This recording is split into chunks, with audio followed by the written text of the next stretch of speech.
Hi! Have you ever wanted to make somebody shut up without them ever knowing it was you? Guess what? I just wanna be in the zone. Let's say somebody can't stop talking, has an annoying voice, or you simply don't agree with them. You just gotta use this bad boy and they stop being able to form coherent sentences. But let me ask you something. You see this speaker, right? I don't want to. These things emit sound in all directions. Not something we want and trying to target a specific person. This is when these special ultrasonic transmitters come into the picture. And when they're not being used to give peaceful protesters permanent hearing damage, they can be used to make sound act like a laser. Let me explain. The air is full of molecules, making these balls jiggle like your grandmothers at weddings makes audible sound that we can detect with our ears, usually from 20 to 20,000 Hz. Meaning most speakers use this range. Most speakers. This one runs on 40 kHz, double of our upper hearing limit. Now we don't just... you can't hear it, then why use it? We don't just send out that 40 kHz on its own, we mix or modulate it with the audio we want to send. There does some magic voodoo ritual and then you're left with normal sound again, but this is not Veritasium. I'm not going to go full on Jimmy Neutron mode and explain the goddamn non-linear interactions in air that demodulate ultrasonic carriers into audible sound through diffraction and pressure wave effects so that you can understand why you can listen to peace music 10 hours on the metro in private without wearing headphones. It really doesn't for that much explaining. What does is the way the sound... Okay, but what makes it go in a line Shut instead up! of spreading out? The reason that sound travels so direction at these high frequencies is because of wavelengths. Look at this simulation. Now, look at this simulation. On the left we have our nice little club and the DJ is playing some ground-shaking bass. We are outside of the building and we can hear some of it. Look at what happens when the DJ switches to higher pitched, meaning higher frequency music. Do you hear that? If you said yes, then you're a filthy liar.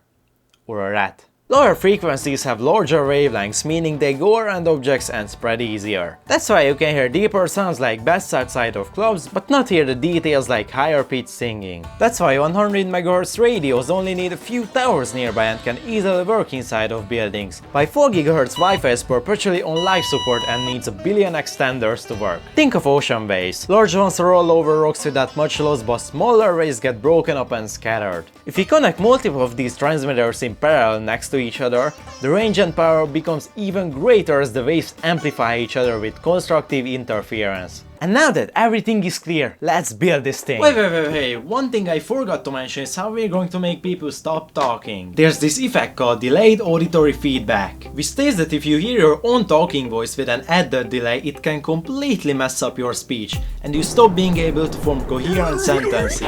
All we need to do is record somebody's voice, then play it back to them with a slight delay. It's best to use a shotgun microphone which picks up audio best directly in front of it, but where are we going to get a mic like this that doesn't cost 2 kidneys to buy? I love you, China.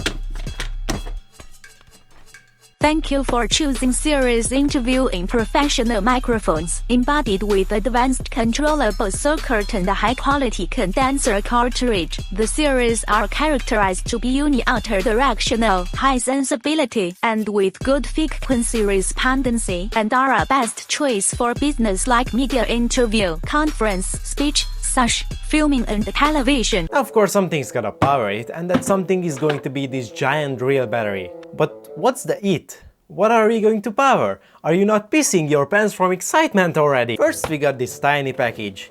A couple of ICs, potentiometers, resistors and so on. Then there's this thing. I don't even remember what I ordered. But why is it so heavy? What? 2 boxes? Holy...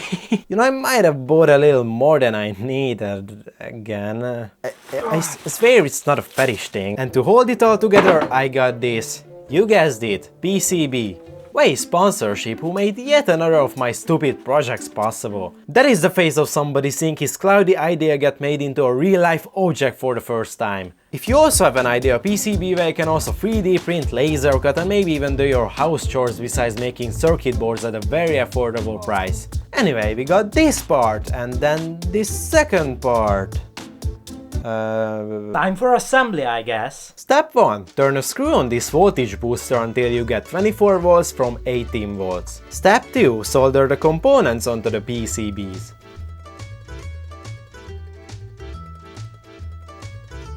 I forgot to order a couple of components, so I got this box here that I have to unbox, but I also broke my stand, so this is gonna be great. How would I unbox this?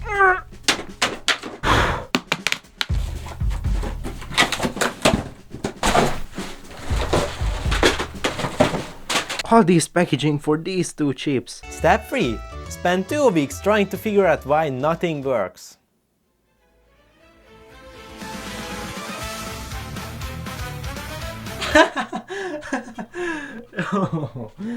I'm at week 6 and I'm still not done. I have over 6 hours of footage trying to get this thing to function. But how? It's not even a complicated design. If I understood what I was doing. You see, me putting this video before anything, I copied most of the designs from online datasheets and tutorials and didn't spend a whole lot of time trying to understand how any of it works. You know, in my head I thought, why would I spend hours going over everything? And in the end, all that's going to matter is the result. I don't need to know how the internal logic gates function or what this capacitor does or why this resistor is here, as long as everything works as expected. Oh man. Circuit, done. Components, arrived. Short circuits, none. Everything is good to go. Let me connect it to a power supply. What? I just checked plus and minus before power on and they weren't connected. That's not good. I mean, the board looks fine. Maybe it was just a fluke. Oh, look at that. Now they aren't shorted. That's weird. Let me power it up again. What? Why? This keeps getting shorted. Why? It's shorted, then after a while it's not. It seems like the boost module shorts itself when I power it on. Maybe it's drawing too much current at startup. Let me add this NTC thermistor in series to see if it fixes anything. And it works. Voltage seems correct, 24 volts. This fuse will connect the rest of the circuit to the supply. Oh no. Maybe lack of contact when I inserted the fuse. Bruh. Let's power it on while it's already in. What is causing this? Plus and minus aren't shorted. Capacitor. Why? Why? Why? Why does it still happen? Not the capacitor. Needs a larger thermistor. No, it doesn't. Unstable transistors. Nope. I don't know what could possibly be. Oh. Yes, it works. Well, I guess we can move on. No, it doesn't. Why? Why? Let me listen to some rock music. What if the chips being not installed is the problem? These are the only 2 chips I have and they are very expensive, so I don't want to destroy them. Same thing. Potentiometers with the wrong setting? Doesn't seem like it. What if I bypass the boost converter? Oh, it doesn't short out anymore, but... I smell burning. Oh, the regulator is really hot. Let's desolder and replace it. It's probably bad. It wasn't dead. It has to be these bad solder connections on these MOSFETs. Nope. Faulty boost module. Nah. Was it really not the MOSFETs? I think I found the problem. I have removed it. Now it should finally work.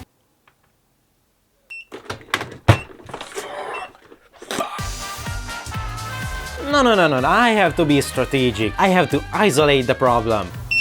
And it still shorts. Very interesting. Now at least I know it wasn't any of these 4 components. Oh, this gets really hot. I don't need the Bluetooth module or the voltage regulator either. Huh? It still shorts. Wait, I need to try it with the thermistor. Wow, finally! What was the problem then? Oh my god, I found it! You see, this is 12 volts, right? It goes to the 12 volt pin.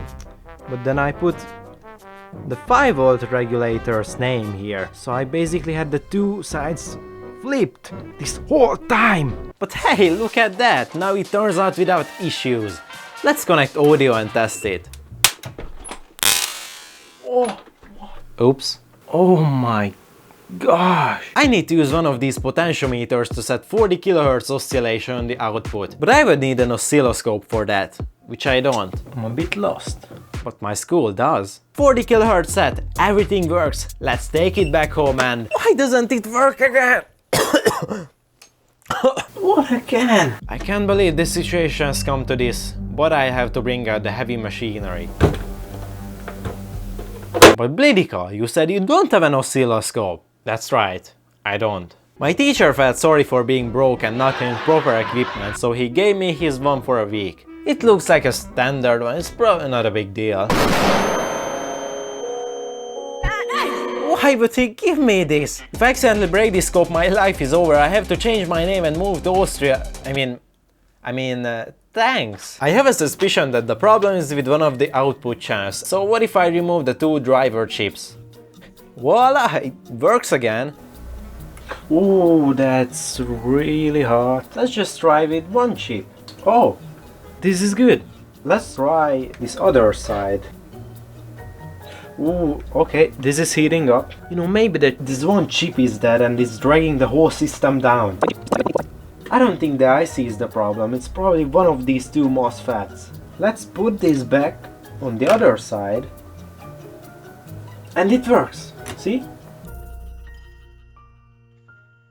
This will either work, not, or my phone will explode. Oh, did hear something. Oh, yo. It's very hard to hear, but now I'm actually hearing music.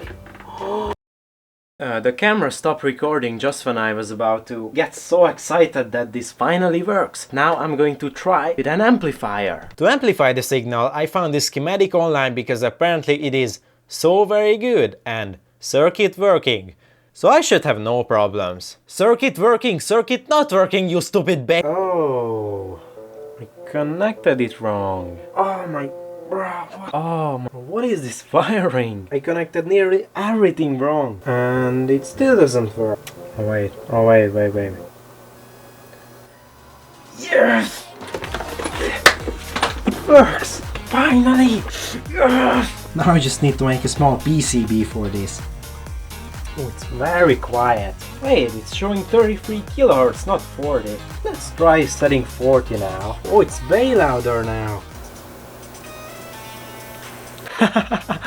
I love this thing. Now, before connecting all of these, we are going to need a coil. Think of this coil as a spring to dampen energy, like the suspension on a car. Not a strict requirement, but I mean, come on. Now, instead of finding my own coil, I might just need to find one that is already close to the value I need, which I would be measuring with this tester if I didn't break it a few days ago. But wait, there is another way, with an oscilloscope. How?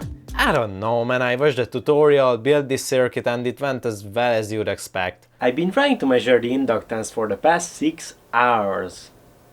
We need a new plan. I don't even care anymore, just let me finish this project already. Woohoo, another $20 spent on absolutely nothing. As a last resort, I even tried to fix the tester, but after being unsuccessful, I cleaned up my workspace. Then I went outside for my well-deserved break. Or I don't know if it was deserved. I feel so I just threw money at the problem, but it feels good becoming a functioning member of society after being locked up in my room for 2 weeks. Unbox, make your own coil, test, nearly destroy everything. Oh! Burn your fingers. Oh. This whole process could be its own video, but I'm not gonna bore you anymore. I know what you came here for. And you know what? Fine. A fine mess! To confuse the enemy, you first must confuse yourself. Sun Tzu, The Art of War. He never actually said that, and the only enemy was myself from 3 months ago when I started this project without doing any research. The events of the past 10 weeks have been nothing short of a roller coaster of hopes and despair. To keep it short, I finish off by installing the coil thinking that I'm just a few days away from completing the whole project, but something's not right. The system is not only unstable when turning it on, but I also keep hearing this annoying screeching sound. I think I figured it out. I did not figure it out. I can never set that damn 40 kHz because it keeps wandering as the components heat up, causing too much current to be drawn and tripping the breaker. It still doesn't work. Right. This is ridiculous. I don't even know what I'm doing. Like, seriously, I just need to do some research. Then I can actually figure out what's wrong. Yeah, I was too burnt out for that, so I just started assembling the thing instead. And then my soldering iron just died. Anyway, after a bit more assembly, I regained motivation to continue working on the circuit, but the issues weren't solved. I was thinking that the ringing might be due to some mechanical noise and loose components, but who knows because I never figured it out. I needed an audio amplifier now, which I didn't have, but by pure chance I found this chip and then built a small circuit around it. That ringing was still pissing me off, so I tried simulating it. Oh wait, that looks better. But the inductor is way higher than what I used. I thought that I found the issue, only to realize that I simply misremembered the number and my original calculations were right. Oh, have I mentioned that I damaged the PCB so much that I decided that I need to resolder everything? A few moments later. Well, this took a while. Whoa, that's nasty. Whew. Was it worth it at least? Yeah, no.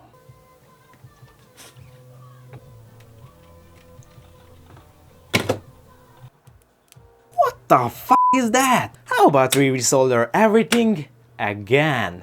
Third time's the charm.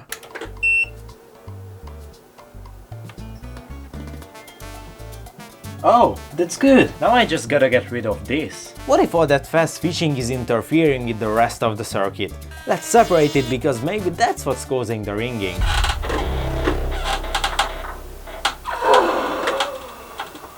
Let's zoom out a bit. Am I really about to spend another whoever knows how many weeks or months trying to finish this project properly without no guarantee of ever working, burning out in the process? Or do I accept that it's not a perfect product, that there's nothing wrong with that, but then have something, some prototype I can actually show off? Well...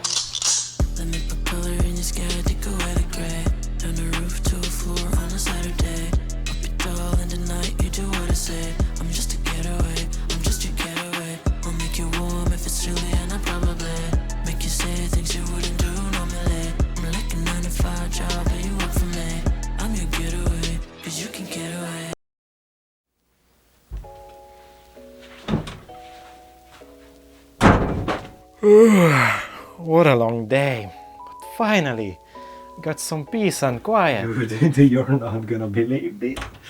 Dude, I saw Epstein at the grocery store. To use the app stopper 3000, first you must insert the battery. Now turn your attention to the control panel on the back and flip the large switch to turn it on. Above that you can enable the laser guide to help you aim. Next, select the audio input mode, then set the volume and when using the microphone, the delay with the two knobs on the right. Lastly, turn on the microphone, aim at your target and pull the trigger, or keep it activated by flipping the switch in front of it. Now you can let the fun begin. So ask Jeff for a favor, right? If you can maybe take me to his island. If you can take me That is how it should work. But how does it really work? Mr. Jones of the Manor Farm had locked in the hen houses, had locked the hen houses after night, but was too drunk to remember shut the door to shut and made his way up made his way up to the at one end of the big barn, one sort of a raised platform. Major was already escorted on the bed of whose trough. Feel as if I was lobotomized. I feel as if I can't motherly mare approaching middle life who had never quite got her figure back after World War. I gotta be honest. It's all a lie! This thing isn't even turned on. I'm using headphones and the website on my phone to delay my speech. Because no matter what I do, this can't turn on! Correction, it can turn on, but it will just refuse to work. And don't ask me if I know why. You think I have an idea? I've been on this project for 5 months. You piece of Oh! not going insane, shut up. Listen, I'm not going to say anything surprising, but I really wanted this to work. In theory, it should, but What do you want for theory alone? there are so many variables going into this that I didn't even know about going into this project. And I just can't take this apart easily, because my genius up there designed it in a way that I have to pretty much disassemble the whole thing to access the electronics. I was planning on going around the city testing it on random people, seeing their reactions, but I just can't in this state of the project. To fix the issues, I would have to redesign the board from the ground up, assuming I figured out everything what's wrong. And that's after I already killed 6-7 components. That's not even a joke, I just wanted to put that in. However, I wouldn't call this project a complete failure. I got the body, I got the design, all I would have to replace is the main PCB powering the whole thing. And then I could take it outside and test it on unsuspecting victims, willing participants. If you want to build this or help me with the project, join my Patreon, download the project files for free, join my Discord server and go hug your mother. I don't know, how do I end this video? Bob Esponja montando motocicleta.